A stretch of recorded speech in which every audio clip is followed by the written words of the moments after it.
चलो video record कर रहे हैं हमने क्लास में, है ना। सोनू आजा। तो वीडियो रिकॉर्ड अपने इसीलिए कर रहे हैं ताकि क्लासरूम के जो अपने बच्चे हैं, इसके अलावा अपने स्कूल के अलावा भी कोई बच्चे हैं, तो वो भी अपनी बात को जब उनको देखना हो तो उस बात को देख सकें, ठीक है ना। और जब उनको कोई मैटर समझ में नहीं आए और रिपीट करना हो तो सर सामने तो एनी टाइम रहेंगे नहीं, तो किसी ना किसी प्लेटफॉर्म पर ये वीडियो आपको जरूर दिखेगा, इसीलिए ये वीडियो रिकॉर्ड किया जा रहा है क्लास में। और साथ ही साथ में आज जो अपने एक सीरीज के फॉर्म में जो है वो शुरू कर रहे हैं, कल क्लास 11th की केमिस्ट्री की विशेष अगर मैं कहूँ, जिसको हम जीओसी कहते हैं, हिंदी माध्यम में हम कहते हैं सामान्य कार्बनिक रसायन, सामान्य कार्बनिक रसायन, है ना। इंग्लिश में बोलते हैं अपने general organic chemistry, general organic chemistry, है ना, जिसको मैं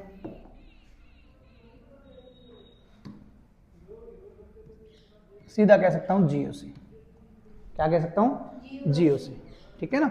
अब जीओसी के पार्ट को हम यहां पढ़ने जा रहे हैं, लेकिन इस बात का आपने ध्यान रखेंगे कि जीओसी को पढ़ने से पहले कुछ बेसिक चीजें हैं जो अपने को जाननी है कि जीओसी में किन किन चीजों को अपने साथ में पढ़ेंगे। तो एक मैं पहले एक लिस्ट बना देता हूं, है ना। इस पूरी सेशन के अंदर जो आधा घंटे घंटे भर के जो क्लासरूम है, इसमें अपने एक लिस्ट बनाते हैं पहले तो कि भाई अपने जीओसी में अपने को पढ़ना क्या क्या है, ठीक है। तो पहले अगर मैं शुरुआत करूं कि नंबर 1 में अपने को जो टॉपिक्स पढ़ने हैं वो टॉपिक्स की मैं लिस्ट बना देता हूं आपको, जो जीओसी के अंदर अपने को पढ़ना है। फर्स्ट अपने कहें कार्बनिक यौगिकों का वर्गीकरण, कार्बनिक यौगिकों का वर्गीकरण। कार्बनिक यौगिक होते हैं तो होते क्या हैं, किस तरह से उनको क्लासिफाई किया जा सकता है। सेकेंड फेज में अगर कहें तो कार्बनिक यौगिकों में से जितने भी प्रकार के यौगिक है उनमें विशेषता अगर मैं कह दूं कि कार्बनिक यौगिकों में बंधों के प्रकार कौन कौन से हो सकते हैं, तो कार्बनिक यौगिकों में बंधन, कार्बनिक यौगिकों में बंधन। तो ऑर्गेनिक जैसे जैसे आप आगे पढ़ोगे तो पता चलेगा इसमें बहुत कार्बनिक यौगिकों में अनेकों प्रकार के बॉन्ड जो है अपने को देखने को मिलते हैं, जिनमें अपने कहते हैं सिग्मा बंध है, पाई बंध है ना। कहीं ना कहीं जाके कुछ कार्बनिक अणुओं के बीच में अपने को जो है वो सहसंयोजक बंध और उपसह संयोजक बंध के अलावा अगर मैं कह दूं उपसह संयोजक बंध भी कई कार्बनिक यौगिकों में अपने को देखने को मिलता है ना। तो उन यौगिकों के अलावा, उन बंधन के अलावा अगर मैं कह दूं तो आयनिक बंधन भी अपने को कहीं ना कहीं जो है वो देखने को मिलेगा इनके अंदर, है ना। इसके अलावा अगर मैं कह दूं 3 प्रकार के बॉन्ड मैंने अभी तक आपके सामने क्लासिफाई किए हैं, सिग्मा बॉन्ड, पाई बॉन्ड जो सहसंयोजक बंध के प्रकार हैं, फिर मैं कह रहा हूं उपसह संयोजक बंध। वो सारे बंधन अपने इसमें पढ़ेंगे चाहे वो इसका पार्ट है या नहीं है, ताकि अपने को इसका एक्स्ट्रा नॉलेज भी साथ साथ में होता रहे। अब जब बंध पढ़ रहे हैं तो बंध के अलावा अगर मैं कह दूं तो तीसरा पार्ट अपने पढ़ेंगे, बंध पढ़ लिया तो विशेषता अगर मैं कह दूं कार्बनिक यौगिकों में एक बंध है जिसको अपने सहसंयोजक बंध कह रहे हैं, उसका रोल विशेष है। तो सहसंयोजक बंध को किस तरह से तोड़ा जाता है, तो सहसंयोजक बंध, सहसंयोजक बंध का विखंडन, सहसंयोजक बंध का विखंडन, ये अगला टॉपिक अपना रहेगा। इसमें बंध विखंडन जो अपने पढ़ रहे हैं, इस बंध विखंडन के बाद में अपने ये पढ़ेंगे कि बंध जब टूटता है ना, तो उस दौरान बहुत सारे अभिकर्मकों का साथ साथ में जो है वो रिलीजिंग होता है, निर्माण भी होता है और मध्यवर्तियों का भी निर्माण होता है। तो बंध टूटने के दौरान हम पढ़ेंगे बनने वाली साथ में मध्यवर्तियां, कि कार्बनिक यौगिकों में कौन कौन सी मध्यवर्तियां बनती हैं, तो वो इसमें पढ़ेंगे। फिर अपने पढ़ेंगे इसमें अभिकर्मक, रिएजेंट क्या क्या होते हैं, कार्बनिक यौगिकों में रिएजेंट कौन कौन से होते हैं, इसको रिएजेंट बोलोगे, इसको इंटरमीडिएट बोलोगे,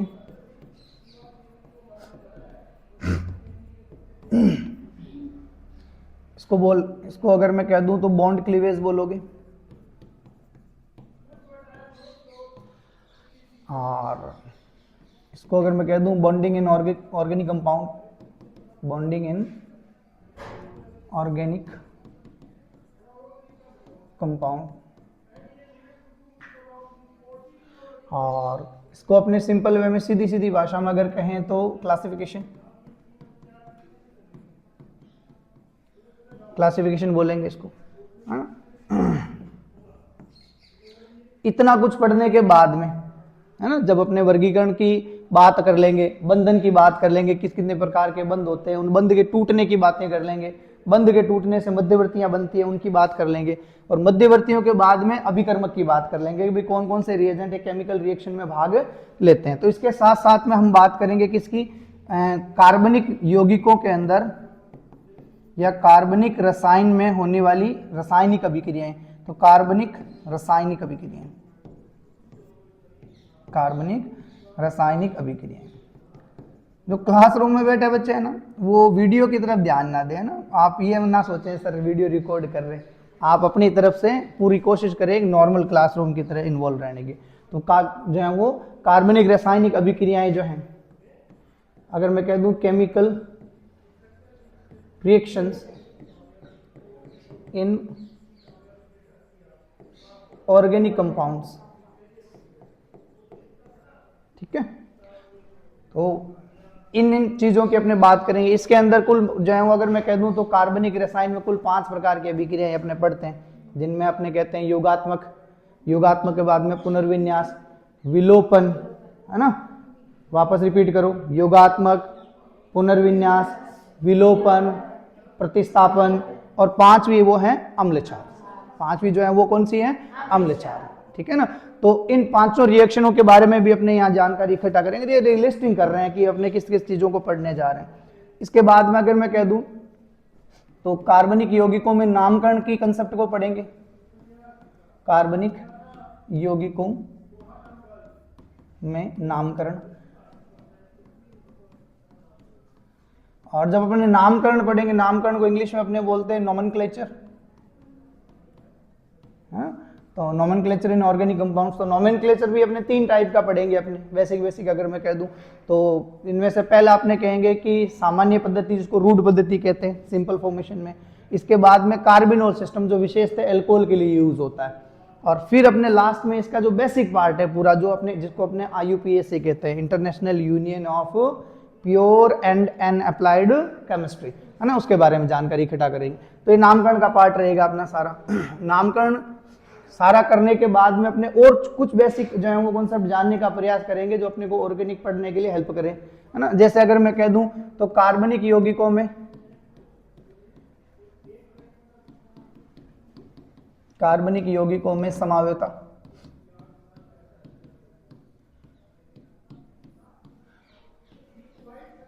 फिर अपने एक टॉपिक और इसमें साथ में लेंगे, कार्बनिक यौगिकों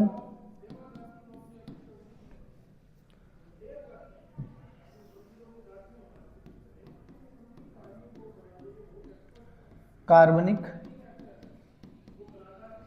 यौगिकों में संकरण की अवधारणा,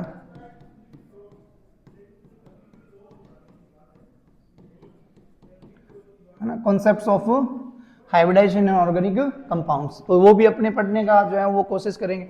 और इसको अपने समावयवता को जैसे इंग्लिश मीडियम में अगर कहें तो इसको आइसोमेरिज्म कहते हैं, तो आइसोमेरिज्म इन ऑर्गेनिक कंपाउंड्स, और इसको अपने बोलेंगे हाइब्रिडाइजेशन, तो हाइब्रिडाइजेशन इन ऑर्गेनिक कंपाउंड्स। तो ये कुछ बेसिक ऐसे टॉपिक होंगे जिनके ऊपर अपने बात करेंगे। और फिर अपने कहेंगे कि कुछ ऐसे टॉपिक्स हैं जिनकी अपने और इसके साथ में जो है वो बात अगर करें तो वो है इलेक्ट्रॉन स्थानांतरण प्रभाव। इलेक्ट्रॉन स्थानांतरण प्रभाव को अपने कुल 4 प्रकार के प्रभाव पढ़ेंगे अपने। इसमें पहला पढ़ेंगे इंडक्टिव, दूसरा पढ़ेंगे हाइपर कॉन्जुगेशन, है ना, तीसरा अपने इसके साथ में पढ़ेंगे जो है वो इलेक्ट्रोमेरिक, और चौथा पढ़ेंगे इसमें मेसोमेरिक, और उसको रेजोनेंस भी कहते हैं अपने, ठीक है ना। तो कुल मिलाकर अगर कहते हैं तो 4 प्रकार के इसमें जो है वो अपने इलेक्ट्रॉन स्थानांतरण जो प्रभाव है वो भी अपने पढ़ने वाले हैं।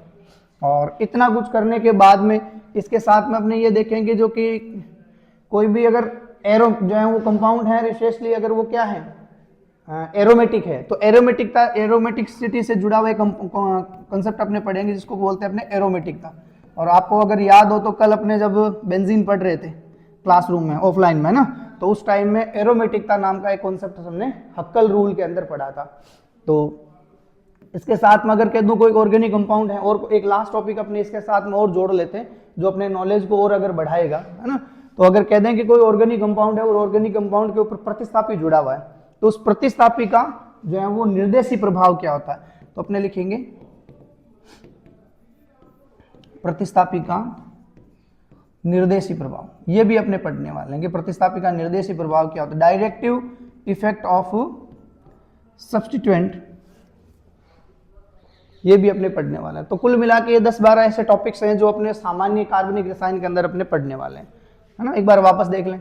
तो पहला टॉपिक इसका आएगा वर्गीकरण का, कि कार्बनिक यौगिकों का वर्गीकरण किस तरह से किया जा सकता है।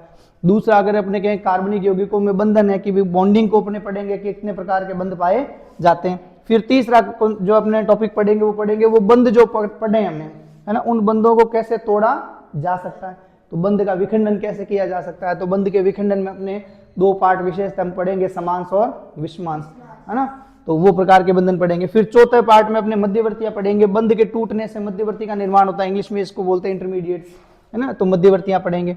पांचवे के अंदर अपने अभिकर्मक, जितने भी रिएजेंट है जो केमिकल रिएक्शन में भाग लेते हैं, वो सब हम पढ़ेंगे। अब अभिकर्मक जो अपने रिएक्शन में भाग ले रहे हैं, तो अभिक्रियाएं कितनी प्रकार की बन रही है, तो केमिकल रिएक्शंस के प्रकार जो हैं, कार्बनिक रसायन में होने वाली रासायनिक अभिक्रियाओं के बारे में छठे पोर्शन में जानकारी इकट्ठा करेंगे। सातवां पोर्शन उसका नामकरण का होगा कि भाई कार्बनिक यौगिक अपने पढ़ रहे हैं तो उनका नाम भी लिखना जरूरी है। भाई घर में कोई छोटा बच्चा पैदा होता है तो सबसे पहला काम क्या होता है, नाम लिखने का, है ना, नाम बताओ, उसका नामकरण संस्कार का काम होता है। तो अपने कार्बनिक यौगिक जैसे जैसे केमिकल रिएक्शन पढ़ेंगे, है ना, आपने अगर ध्यान दिया हो तो, कि जैसे जैसे केमिकल रिएक्शंस पढ़ेंगे, रासायनिक अभिक्रियाएं पढ़ेंगे, तो रासायनिक अभिक्रियाओं में कोई ना कोई नया उत्पाद बनेगा, और उस उत्पाद का अगर अपने को नाम लिखना नहीं आता तो वो समस्या क्रिएट करेगा। इसलिए अपने इसके जस्ट बाद में अपने नामकरण का पोर्शन लेंगे, ठीक है ना। उसके बाद में जैसे जैसे जो है कंपाउंड्स में नए नए नामकरण से जो हमने नए नाम सीखे हैं, वे नाम किसी भी यौगिक का लिखना हमने सीखा कि इस नाम किस तरह से लिखा जाता है, तो उसके बाद में हमने समझेंगे कि समावयवता के नाम का एक जो संकल्पना है जो कार्बनिक यौगिकों में है, वो किस तरह से जो है वो समझी जा सकती है। फिर अपने कार्बनिक यौगिकों में संकरण की अवधारणा को समझेंगे, वे कितने प्रकार के संकरण जो है कार्बनिक यौगिकों में पाया जाता है। और अगले टॉपिक के रूप में अपने इलेक्ट्रॉन स्थानांतरण प्रभाव को देखेंगे कि इलेक्ट्रॉन स्थानांतरण प्रभाव कितने प्रकार के होते हैं। जैसे मैं क्लास में, ऑफलाइन क्लास में जैसे मैं रेगुलर आपको बोलता ही रहता हूँ, है ना, कि कुल 4 प्रकार के प्रभाव है, जिसको अपने ई प्रभाव, आई प्रभाव, एच प्रभाव और आर प्रभाव कहते हैं, है ना। इलेक्ट्रोमेरिक, इंडक्टिव, हाइपरकॉन्जुगेशन और रेजोनेंस, ये 4 प्रकार के प्रभाव जो अपने को इसमें पढ़ने वाले हैं। और अगला टॉपिक जो अपने पढ़ेंगे वो है विशेषतः एरोमेटिक यौगिकों के लिए, जिसको अपने एरोमेटिसिटी कहते हैं, एरोमेटिकता हिंदी में कहते हैं। उसके बाद में जब अपने बात एरोमेटिकता की कर रहे हैं तो ऑब्वियसली हम इनकी कार्बनिक अभिक्रियाएं जो हैं, विशेषतः एरोमेटिक यौगिकों की जो कार्बनिक अभिक्रियाएं हैं, उनमें प्रतिस्थापी का क्या रोल होता है किसी भी रिएक्शन में निर्देशी प्रभाव के रूप में, तो उस प्रतिस्थापी का निर्देशी प्रभाव भी अपने यहाँ पढ़ने वाले, इस बात का ध्यान रखिए। तो ये कुछ बेसिक चीजें हैं जो टॉपिक्स के रूप में अपने देखने वाले, ठीक है ना। तो अगले चले, तो इस लिस्ट के हिसाब से अगर अपने कह दें, लिस्ट बना लो, पूरी बना ली सबने, इस लिस्ट के हिसाब से अपने सबसे पहला काम करने वाले हैं आज का वर्गीकरण का। वैसे आपको अपने ध्यान है कि हाइड्रोकार्बन जो चैप्टर है 11th का, जब हम आज जैसे लास्ट हमने कल खत्म किया था, है ना, तो हाइड्रोकार्बन जो चैप्टर हमने क्लास में जब खत्म किया था, तो उस दौरान मैंने उसकी शुरुआत में हाइड्रोकार्बन में आपको क्या बता दिया था, कार्बनिक यौगिकों का वर्गीकरण बता दिया था। तो ऑब्वियस फिर भी अपने, क्योंकि वीडियो रिकॉर्ड कर रहे हैं आपकी सुविधा के लिए, है ना, तो अपने क्या करेंगे कि इस वर्गीकरण को वापस अपने देखेंगे। तो 1 नंबर जो है वो मैं अपने ये लगाएंगे कि इसका वर्गीकरण क्या होता है।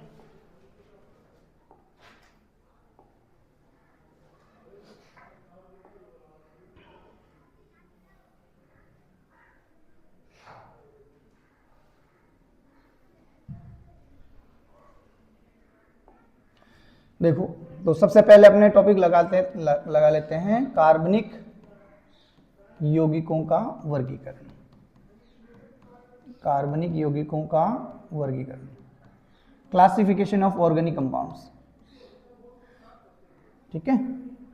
अब वर्गीकरण की मैं बात करूं तो ऑब्वियसली आप इतना तो आप सभी जानते हो, जो मेरे सामने बच्चे बैठे हैं वो जानते हैं, या वीडियो के माध्यम से कोई देखेगा तो उसको भी पता है। वे कार्बनिक यौगिकों को अपने मुख्यतः 2 प्रकार के यौगिकों में बांट सकते हैं, है ना। पहला आपने ये कह सकते हैं कि विवृत श्रृंखला वाले यौगिक, विवृत श्रृंखला वाले यौगिक, विवृत श्रृंखला वाले यौगिक। अपने इंग्लिश मीडियम के अगर कोई बच्चा इस वीडियो को देख रहा है तो उसको इस बात को अगर अपने कहें तो बोलेंगे open chain compounds, open chain compounds, है ना। और दूसरा अपने कहेंगे बंद श्रृंखला,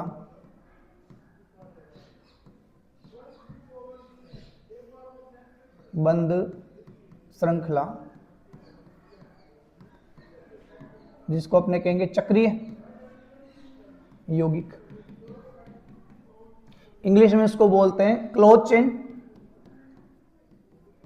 क्लोज चेन, जिसको अपने एक स्पेशल वर्ड में बोल सकते हैं साइक्लिक कंपाउंड्स, है ना।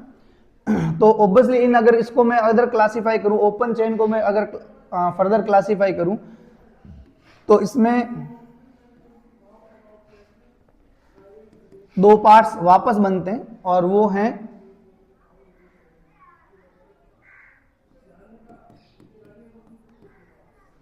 संतृप्त और असंतृप्त, है ना। अब संतृप्त वाले जो विवृत श्रृंखला वाले यौगिक हैं उनके अंदर अगर मैं उसकी लिस्टिंग करूं तो संतृप्त वाले के अंदर अपना एक मुख्य भाग आएगा जिसको कहेंगे अपने उदाहरण के रूप में अगर समझें तो वो एल्केन आएगा। क्या आएगा? एल्केन। असंतृप्त वाले के जो पार्ट्स पढ़ेंगे तो वो आएगी एल्कीन और एल्काइन। अब कोई कह दे एल्का डाइन और एल्का डाइआइन वगैरह वो भी आएंगे तो वो इसी के ही पार्ट है ना। डाइइन और डाइआइन इसी के पार्ट है। और क्लोज चेन की अगर मैं बात करूं तो क्लोज चेन में फिर दो प्रकार के कंपाउंड्स अपने को देखने को मिलेंगे, वैसे ही जिसको अपने संतृप्त तो कह रहे हैं और वापस असंतृप्त कह रहे हैं। संतृप्त और असंतृप्त, इंग्लिश में इसको बोलते हैं सैचुरेटेड और इसको बोलते हैं अनसैचुरेटेड। ठीक है। अब संतृप्त के अंदर, बंद श्रृंखला संतृप्त के अंदर अगर मैं इसकी पार्ट्स की बात करूं तो अपने एलिसाइक्लिक कंपाउंड के अंदर साइक्लोएल्केन जो है इसका पार्ट हो सकता है। साइक्लोएल्केन ये इसका पार्ट हो सकता है ना। उसके अलावा असंतृप्त की अगर बात करूं तो इसमें ये एलिसाइक्लिक कंपाउंड है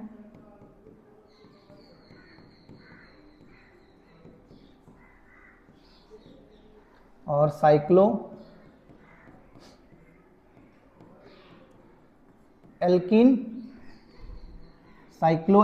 और साइक्लोएल्काइन, साइक्लोएल्कीन और साइक्लोएल्काइन, साइक्लोएल्कीन और साइक्लोएल्काइन, ये दोनों जो यौगिक हैं ये वापस एलिसाइक्लिक के ही पार्ट्स हैं। फिर इसी का एक अगर मैं और पार्ट्स अगर इसके साथ में जोड़ दूं, है ना, जो चक्रीय और असंतृप्त हैं तो वो है एरोमेटिक, एरोमेटिक यौगिक।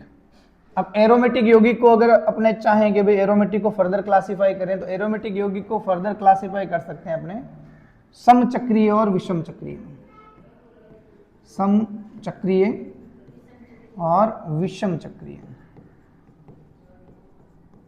दो भागों में अपने इसको बांट सकते हैं, है ना, होमोसाइक्लिक और हेटेरोसाइक्लिक। तो मोटी मोटी अगर बात करें तो कार्बनिक यौगिकों का वर्गीकरण कुछ ऐसे है कि ओपन चेन और क्लोज चेन। ओपन चेन के फिर दो पार्ट्स हो सकते हैं जिनको अपने कहें संतृप्त और असंतृप्त।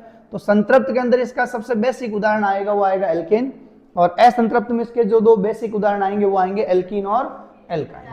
ठीक है ना। उसके बाद में अगर कह दें कि क्लोज चेन जिसको साइक्लिक कह रहे हैं उसके फिर दो पार्ट्स आएंगे, जैसे उसको अपने दो पार्ट्स मानता है संतृप्त और असंतृप्त, तो वैसे इसको संतृप्त और असंतृप्त में डिवाइड कर सकते हैं। अब संतृप्त पार्ट जो है बंद श्रृंखला वाले चक्रीय यौगिक हैं उनमें, संतृप्त यौगिक हैं उनमें सबसे बेस्ट एग्जांपल इसका आएगा साइक्लोएल्केन का।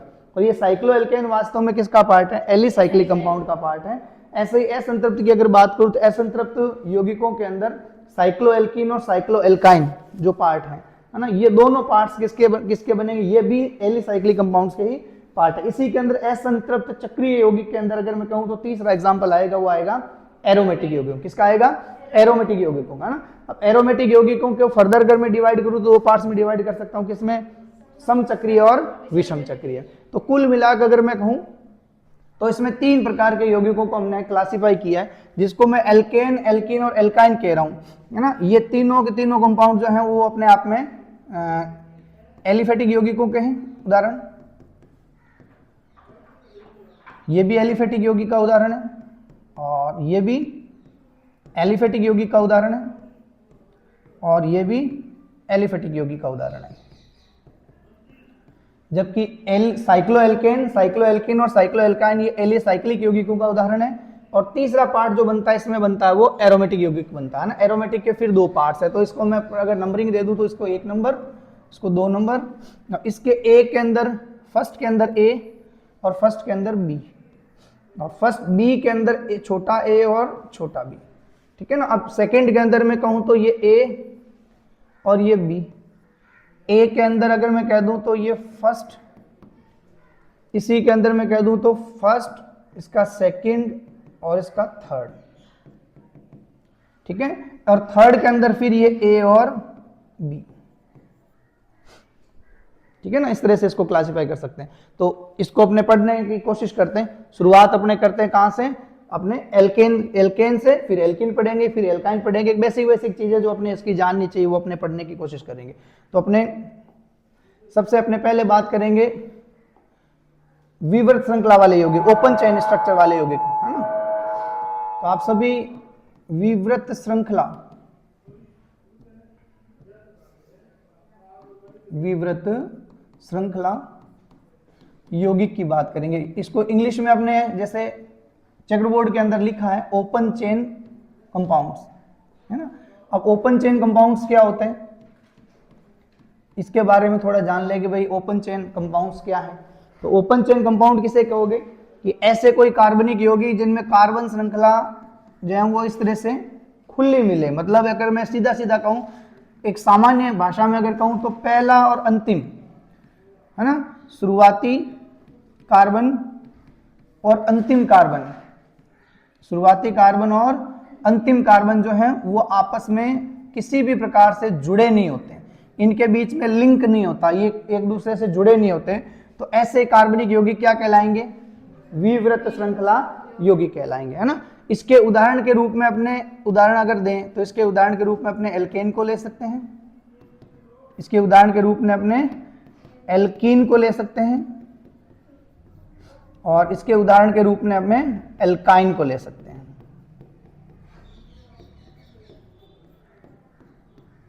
ठीक है ना। तो इस तरह से 3 पार्ट्स में अपने इसको डिवाइड कर सकते हैं कि भाई विवृत श्रृंखला यौगिक जो है जिनमें प्रथम कार्बन और अंतिम कार्बन जो कार्बन श्रृंखला का भाग है वो आपस में जुड़े नहीं रहते, और जुड़े नहीं रहेंगे तो उसके कुछ उदाहरण जो है एल्केन, एल्कीन, एल्काइन के रूप में अपने सामने है। तो अपने कोशिश करते हैं कि इनको जानने के, इनके जो है वो ये प्रयास करेंगे कि इनको ये समझें कि एल्केन किसे कहेंगे, एल्कीन किसे कहेंगे और एल्काइन किसे कहेंगे, है ना। तो थोड़ा सा अगर मैं रिवाइंड कर दूं आपको, ये बात करने के बाद में हमने संतृप्त और असंतृप्त के साथ में बात इसी में कर लेते हैं। ध्यान देना, इसी के इस साइड पोर्शन में मैं संतृप्त और असंतृप्त की बात कर लेता हूं।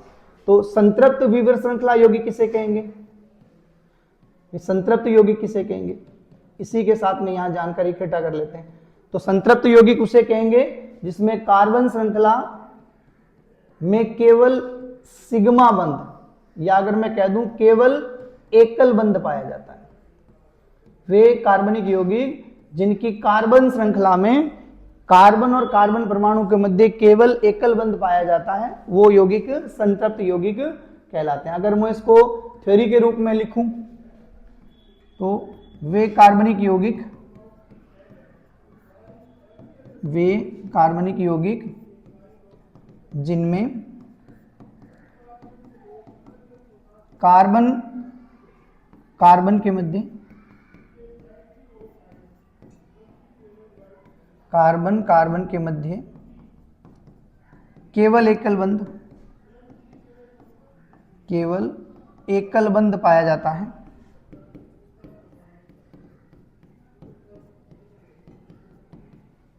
वो यौगिक संतृप्त यौगिक कहलाएंगे, है ना। और स्लाइड को एक बार फटाफट लिख लें।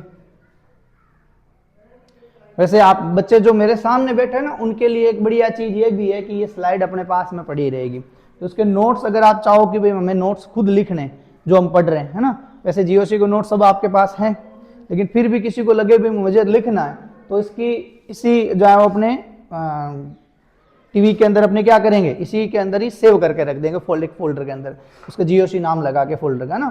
तो आपको जब इसका नोट्स बनाना हो उसको चालू करके अपने जीओसी फोल्डर से अपने आप नोट्स लिख सकते हैं। तो अपने आगे चलते हैं ताकि अपना समय जो है वो खराब नहीं हो फालतू का।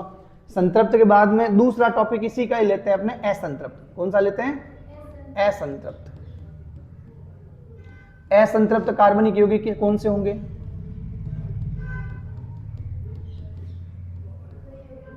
इंग्लिश में बोलते हैं unsaturated organic compounds, unsaturated organic compounds.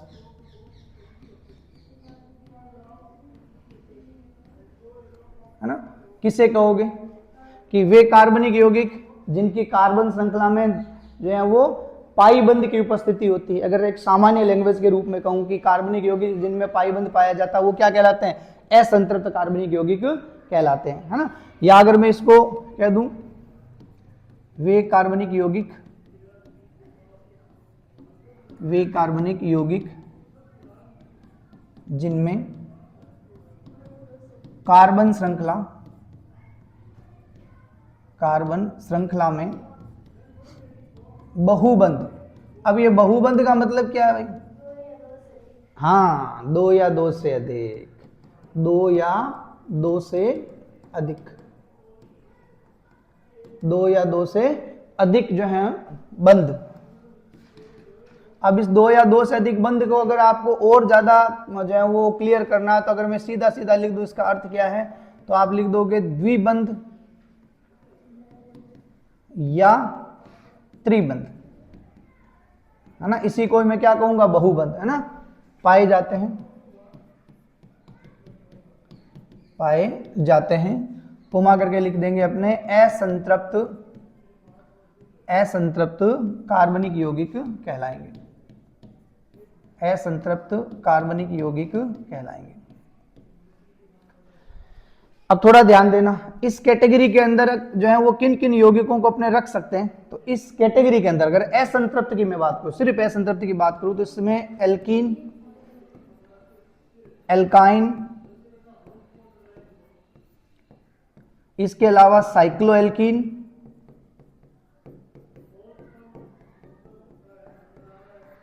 साइक्लोएल्काइन,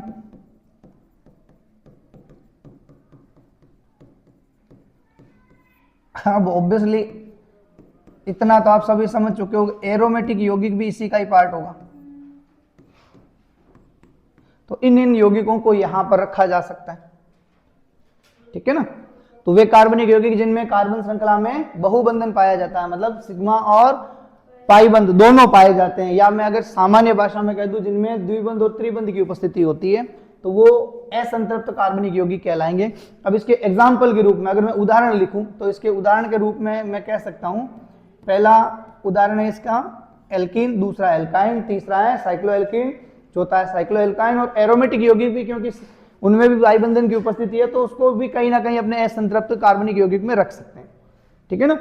अगर पीछे वाली स्लाइड देखो, ये वाली संतृप्त यौगिकों में, तो संतृप्त यौगिक का उदाहरण के रूप में क्या क्या, कौन कौन से उदाहरण ले सकते हो बताओ?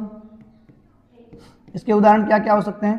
पहला एग्जाम्पल हो सकता है एल्केन, दूसरा उदाहरण हो सकता है साइक्लोएल्केन,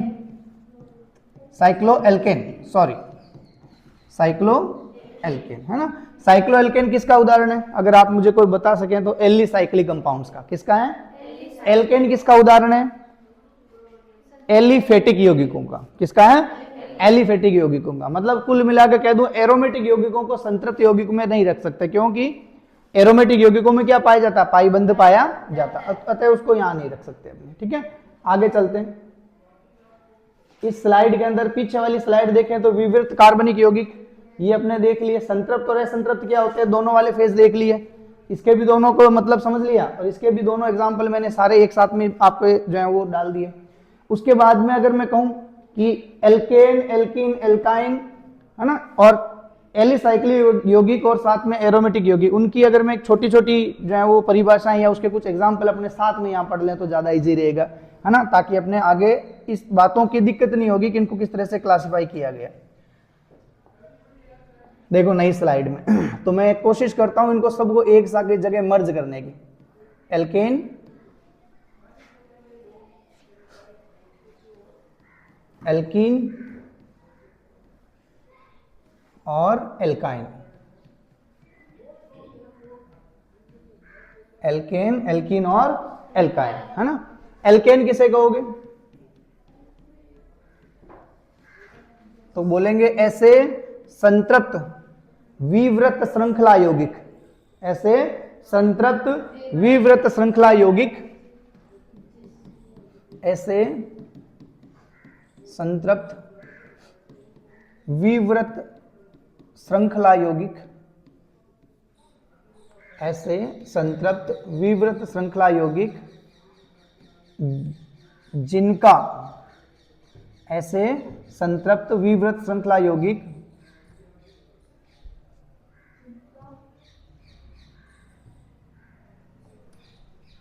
क्या हो गया?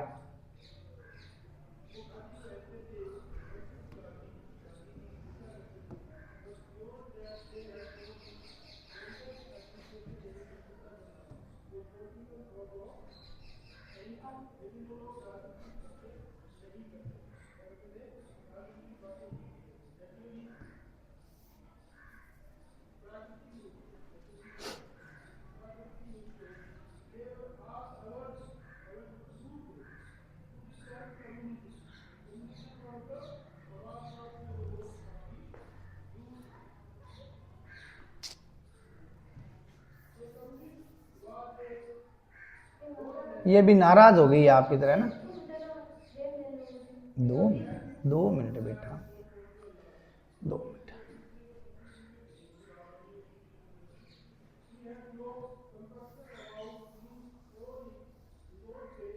इलेक्ट्रॉनिक गैजेट है, चलते चलते रुक भी सकते हैं। ऐसे संतृप्त विवृत श्रृंखला यौगिक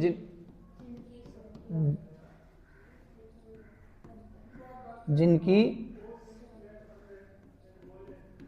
अगर मैं कह दूं श्रृंखला में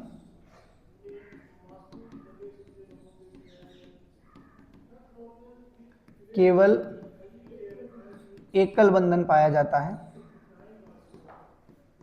केवल एकल बंधन पाया जाता है, एल्केन कहलाते हैं। दूसरा बड़ा इसका मैं पोर्शन अगर लिखूं तो इनका सामान्य सूत्र, एल्केनों का जो सामान्य सूत्र है वो सामान्य सूत्र के रूप में CnH2n+2 के रूप में आएगा।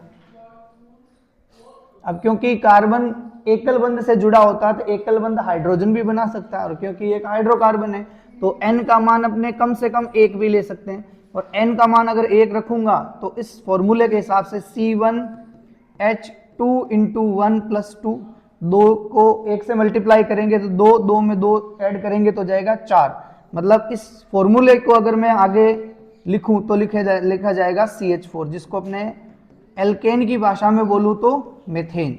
अभी मेथेन कैसे बना तो ये भी अपने को पता है कि एक कार्बन को मैथ बोलते हैं और एल्केन का जो अनुलग्न है वो एन है, तो मैथ के साथ में एन लगा दूंगा तो मेथेन बनेगा। ठीक है ना, तो जनरली अपने ये कह सकते हैं इस तरह से। एल्कीन की बात करें भाई, एल्कीन में क्या क्या हो सकता है, तो एल्कीन में कहेंगे ऐसे असंतृप्त, ऐसे असंतृप्त विवृत श्रृंखला यौगिक, विवृत श्रृंखला यौगिक जिनकी श्रृंखला में कम से कम एक द्विबंध पाया जाता है, कम से कम एक द्विबंध पाया जाता है, कोमा करके लिखेंगे, एल्कीन कहलाता है, एल्कीन कहलाता है। ठीक है। अब इसका सामान्य अगर सूत्र मैं लिखूं तो एल्किनो का जो एक सामान्य सूत्र है कि भाई एल्किनो का सामान्य सूत्र क्या हो सकता है, तो एल्किनो का सामान्य सूत्र CnH2n के रूप में देखने को मिलेगा। अब क्योंकि कार्बन श्रृंखला में क्या पाया जा रहा है, द्विबंध पाया जा रहा है, क्या पाया जा रहा है, द्विबंध पाया जा रहा है ना। तो द्विबंध होने की वजह से कार्बन के साथ में डबल बॉन्ड केवल कार्बन ही बना सकता है, और क्योंकि एल्कीन भी एक हाइड्रोकार्बन है तो हाइड्रोजन तो द्विबंध बनाएगा नहीं, तो मिनिमम अपने को कार्बन की संख्या यहाँ पर मतलब n का मान कम से कम कितना लेना पड़ेगा, 2। तो इसीलिए यहाँ n का मान कम से कम 2 लेंगे, और अगर n का मान मैं 2 लिखूंगा तो जाएगा C2H2 × 2। अगर इसको मैं सोल्व करूंगा तो बन जाएगा C2H4। अब क्योंकि कार्बन 2 है तो 2 कार्बन की वजह से इसको मैं बोलूंगा एथ, और एथ के साथ में एल्कीन लिखा है तो एल्कीन को अपने लिखते हैं, एल्कीन को लिखते हैं एल्क इन। तो एल्कीन का जो अनुलग्न है वो होता है इन, है ना। तो 2 कार्बन की वजह से एथ और पीछे इन लगाऊंगा तो बन जाएगा एथीन। तो C2H4 जो है वो एक उदाहरण है एथीन का, एक तरह से इसका नाम है एथीन, है ना, और उदाहरण है ये एल्कीन का, सबसे सिंपल उदाहरण, इससे छोटा एल्कीन नहीं होता। तीसरा एग्जाम्पल अपने ले लें विथ थर्ड एग्जाम्पल के रूप में। तो एल्काइन की अगर बात करें तो एल्काइन किसे कहेंगे, तो लिखेंगे ऐसे, ये भी असंतृप्त यौगिक है, तो असंतृप्त विवृत श्रृंखला यौगिक, विवृत श्रृंखला यौगिक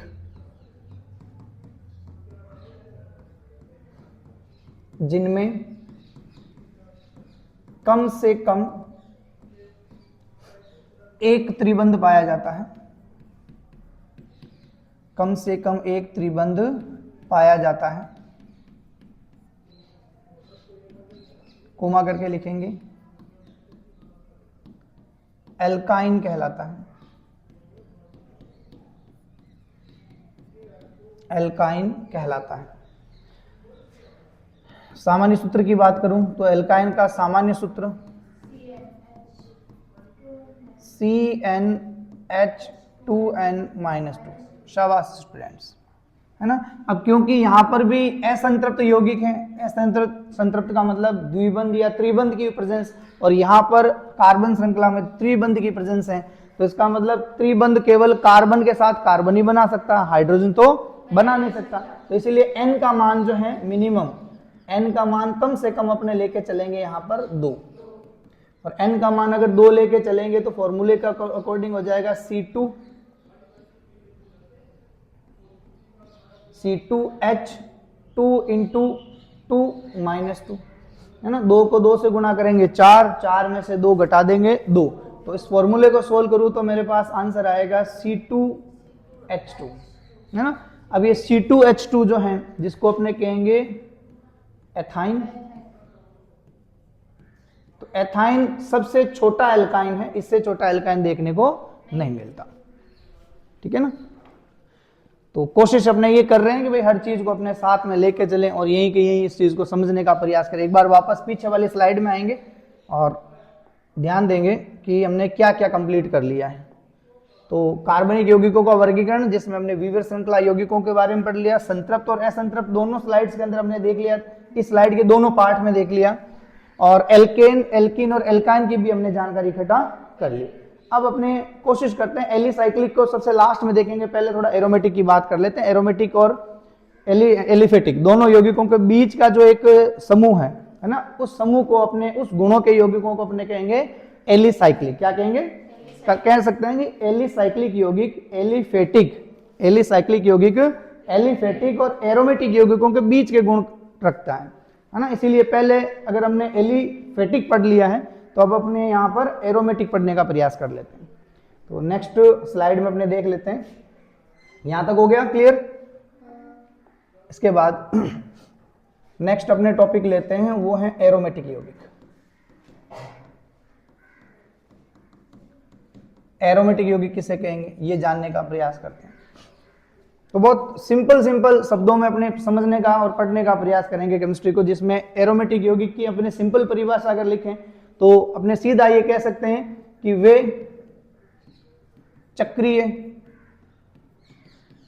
और असंतृप्त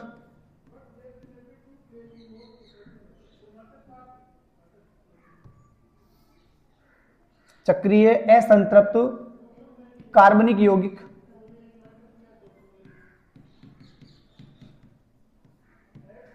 जो हक्कल नियम की पालना करते हैं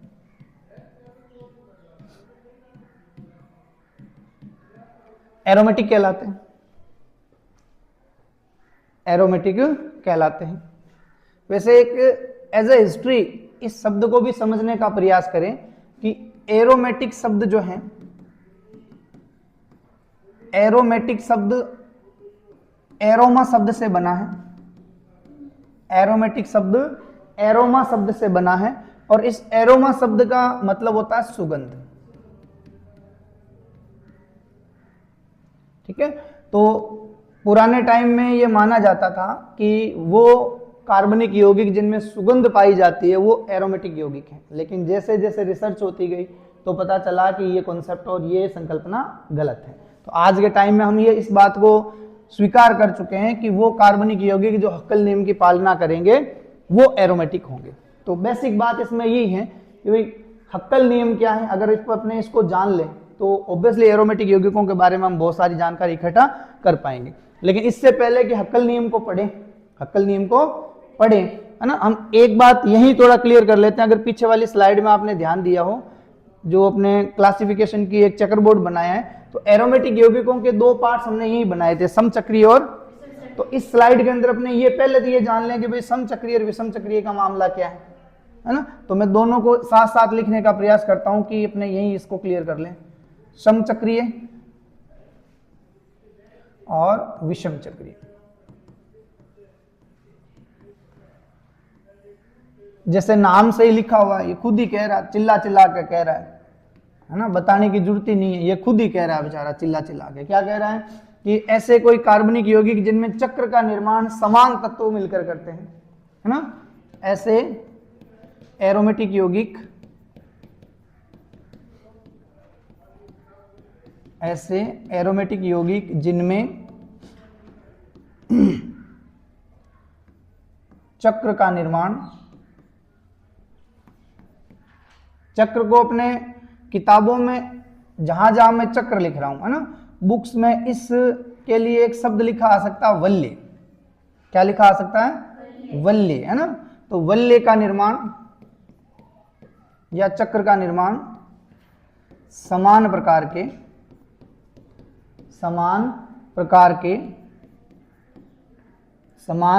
के तत्वों के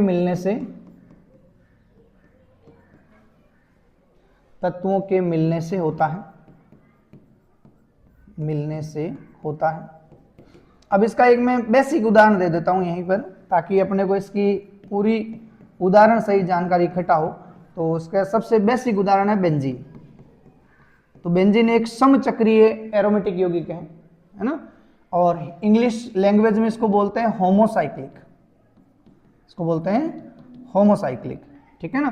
तो इस बेंजीन की अगर संरचना आपने देखेंगे तो पता चलेगा कि बेंजीन के अंदर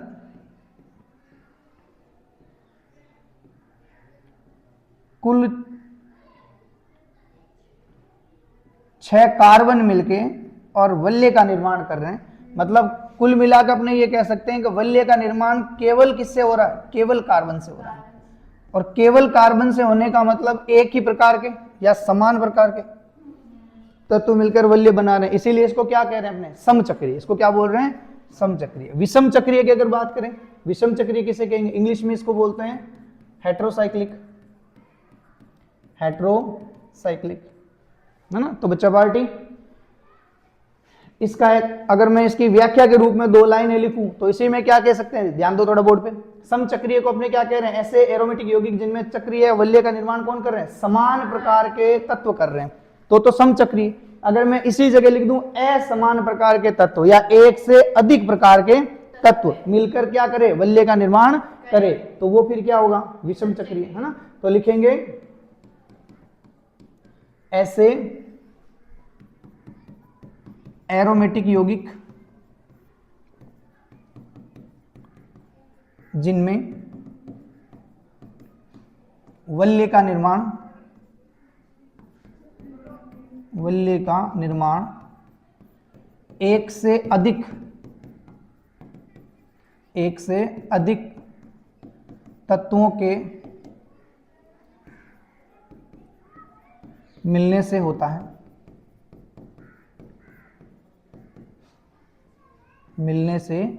है, विषम चक्रीय एरोमेटिक यौगिक कहलाते हैं।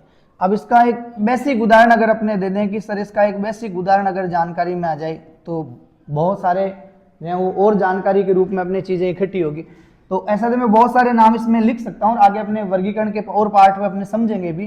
तो इसके सबसे बेस्ट उदाहरणों में अपने कह सकते हैं पिरोल, जिसको पाइरोल भी कहते हैं, थायोफिन और फ्यूरेन। ये कुछ ऐसे एरोमेटिक यौगिक हैं जो विषम चक्रीय हैं, है ना। इनमें से अगर मैं कक्षा 11 की जो बुक है उसमें इसका चित्र भी बना रखा है, इसका डायग्राम बना रखा है कि इसकी स्ट्रक्चर क्या होगी। ये पाइरोल है और थायोफिन के रूप में अगर कह दूं, क्योंकि थायो शब्द सल्फर के लिए लगता है तो ऑब्वियसली नाइट्रोजन की जगह सल्फर अगर आ जाए, है ना, तो वो थायोफिन हो जाएगा। और अगर ऑक्सीजन जुड़ जाए तो फिर वो फ्यूरेन होगा। अब इनमें तीनों एक उदाहरण में अपने देख रहे हैं कि जैसे पाइरोल की जो स्ट्रक्चर है उसमें कुल 4 कार्बन वल्य के अंदर है और 5वां नाइट्रोजन है, जबकि थायोफिन में कुल 4 कार्बन है वल्य के अंदर जो वल्य का निर्माण कर रहे हैं और 5वां सल्फर है, जबकि फ्यूरेन में 4 कार्बन है और 5वां ऑक्सीजन है।